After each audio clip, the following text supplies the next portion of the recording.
One of the big things that I'm trying to do with the irrigation system is become more efficient in our use of irrigation water. When I got here back in 2008, we were using 125, sometimes 150 million gallons of water a year. That is a boatload of water. And right now on the old golf course, I got it down.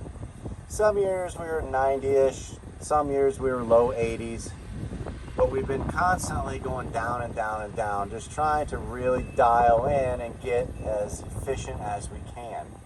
And this is a great example of how we are increasing our efficiency, because that sprinkler head right there, they had going full circle. And from that sprinkler head to the lake right there is about 10 yards.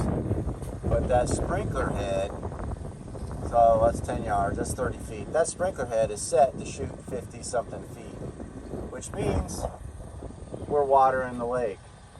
And then right up there where those guys are working is another sprinkler head that they had running full circle, meaning it was watering the lake even farther, because that was a 75-foot sprinkler head. But this little stretch of grass here doesn't need all that water. So what we're doing is installing a little zone valve and adding this little sprinkler patch here. So then this sprinkler patch will just water this little piece. This tee will just water, or that head will just water this tee over here. And that head up there will turn and go down that line out there and turn and come here without having to turn and shoot water out into the lake. Because we know water demand continues to become an issue with supply. In the shoulder months, wherein it's not quite dry season and the residents for our winter time have not come back yet, that means our water supply quantity is going down. Long and short, that means demand for the water far exceeds its capacity to deliver how much we need, and especially in the shoulder months, I should say. Now, times like this, when we get into the dry season and it's really hot out and our water demand goes way up, we need to be real efficient with how much water we're putting out. So while we're still under construction and doing all these little trenches and things like that are no big deal, we're looking for ways we can save as much water as we can. Sometimes that means we've got to go back in and add the little zone so that we can get super efficient. So that's what's going on.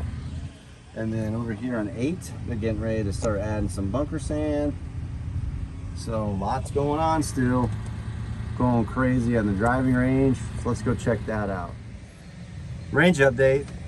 So there's a corner post, that tall flag with the orange and white ribbons. And this area here is kind of the cart parking. So you can see the cutout right there. Goes right around. This area is the pad for the teaching bay. So you can see I've had them put a lot of dirt in here. I called the engineer and asked him what elevation the teaching bay is probably going to need to be. And so we put enough dirt in there, so hopefully if we have to add any when we do the teaching bay, it's the minimum amount. It's a lot easier for me to get dirt in here now. And then right behind it, this is all cart parking right here. You can really see the cart path now. It's all cut in. And then right here, that's all cart parking right through here. And if you look way over there, you can really see how much they've had to cut down the middle of the tee. It's getting cut a couple feet. So this area out in here is just about ready for all that dirt to flop over so they can get to the other side. And then here's the tie-in to 9. Got all that taken care of. So we got a lot going on in the range right now. We got 2 shapers on the range. They're working on the slope of the back of the range where we extended it out. That's Jody. Pushing dirt.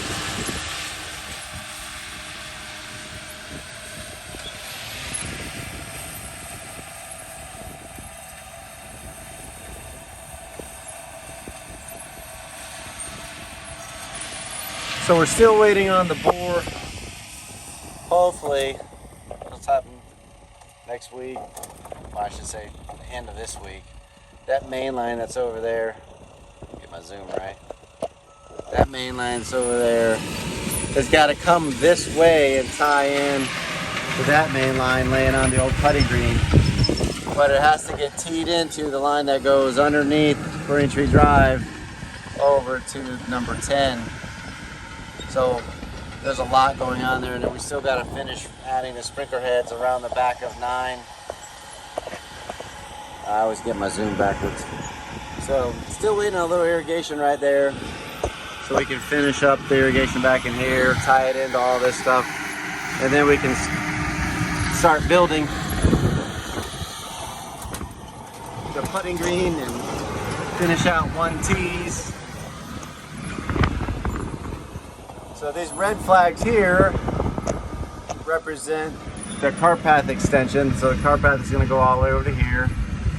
I met with a paver brick guy today. He's going to give me a price so we can extend the paver bricks. So this putting green and 1T is still waiting on a lot because we're really just waiting on this irrigation line to get finished buried and all that. And then this will be another big project. So if I had to guess, I'd say 1Ts and this green probably will be built with the driving range and all that at the end. So right now on the front 9, we're basically done with 7, 8, 9. Now we're moving on to holes 1, 2, 3, and then working on the bunkers and all of that. Right now, looks like they're down here shaping bunkers. Fairway bunkers on number 1.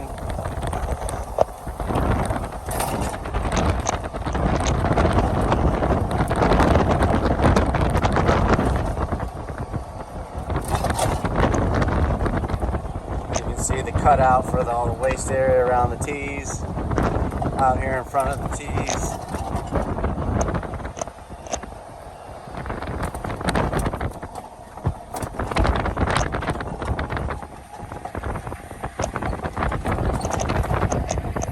So we got to go through and scallop out all the bunkers, get rid of all that extra dirt, get ready for drainage, because we're going to try and start sodding all these bunkers on 1, 2, and 3 by the end of the week. This is the clubhouse lawn, and you can see all the sod lines. I did not put new irrigation in the clubhouse lawn because we just did it last year. And when I put the clubhouse lawn in, I already put the new sprinkler heads in that we have out on the rest of the golf course. So we had to run some new control wire to tie it into the new operating system. So it was nothing more than a sod cut, a hand trench, run the control wire, and then put the sod back. So we are good to go. All of this is loaded in the computer, and we just fertilized this and gonna get it kind of spruced back up, and then next week we're gonna come in and aerify this, do our summer maintenance on all this stuff. So expect to see the clubhouse lawn to be beat up a little bit, but we're gonna maintain this just like it is. That's why we left all of the Bermuda grass all the way to the cart path and around the tennis courts and all that kind of stuff. And then the cart path will act as the dividing line between, this is actually Tiff Tuff Bermuda grass, and that's gonna be Platinum Paspalum on the course. We've got the full court press going on in the range today. So we've got the dozer out back, sort of pushing up piles of dirt for the targets. We got cleaning up extra dirt, getting rid of that. Drainage crew over there, fixing drains that got broken and all that, getting ready to go. see right now, the targets are just blobs. They'll get tuned up and turned into something.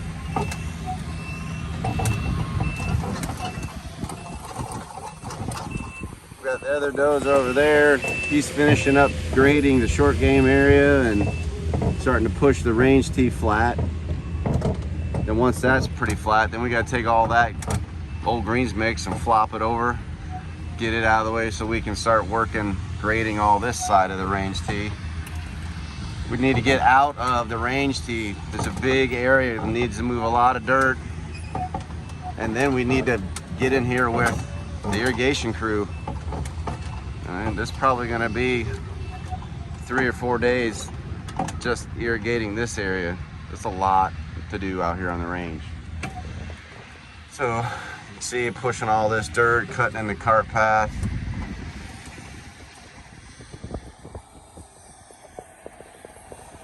A lot going on the range.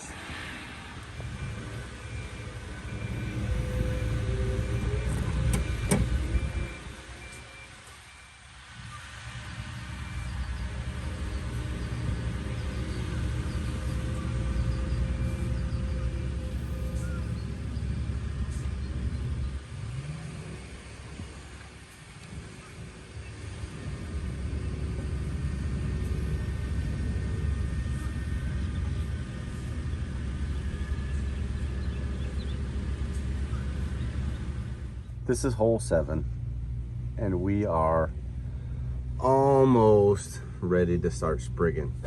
So as you can see here, they have started to install the bunker sand into the sand traps.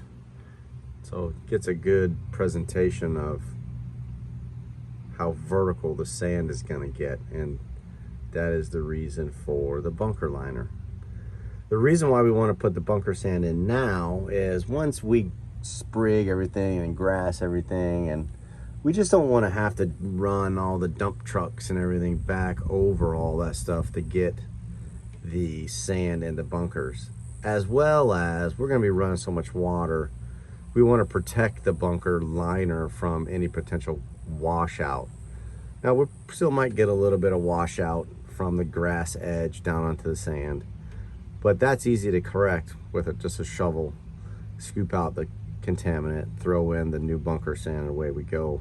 As opposed to the native soil under the sod washing into the bunker liner and plugging it up. Because that specific sand has been tested on a soil physical property basis, so that it will not wash into the bunker liner.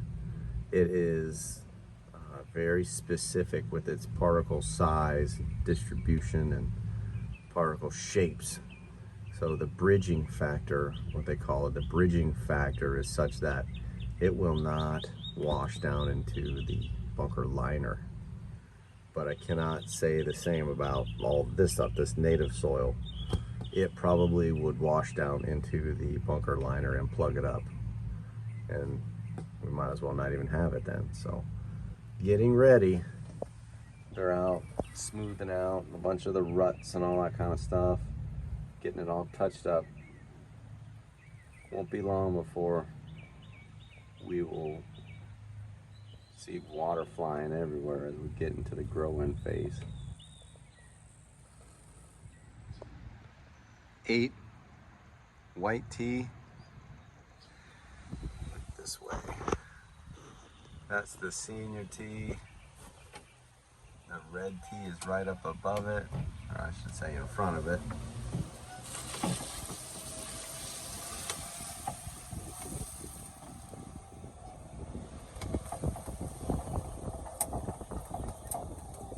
That's the red tee, and here's the silver tee.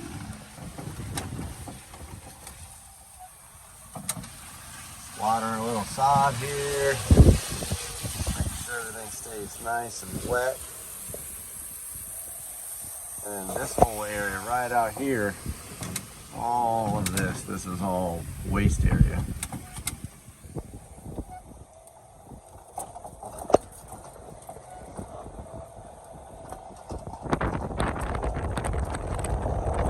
how smooth everything is. They've been working all these contours.